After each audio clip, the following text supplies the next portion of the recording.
How to back up your GoDaddy website. Now the first thing that we'll need to do is load up GoDaddy, click on your name in the top right, and then we'll go into My Products. Now from the products page here, we want to scroll down until we see Websites plus Marketing. Click on it and then click on Manage, where you have your website. Now right here, what we want to do is basically get access to the website editor. So this is my website. We want to select Edit Website.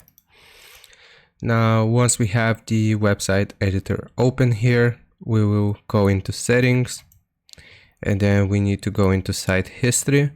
Click on it, and it will show you all of your different backups that you have automatically created, or if you want to manually create a backup, we'll click on this button. And as you can see, we have just created a backup for our GoDaddy website. I hope this helps. Leave a like and sub, and I'll see you next time.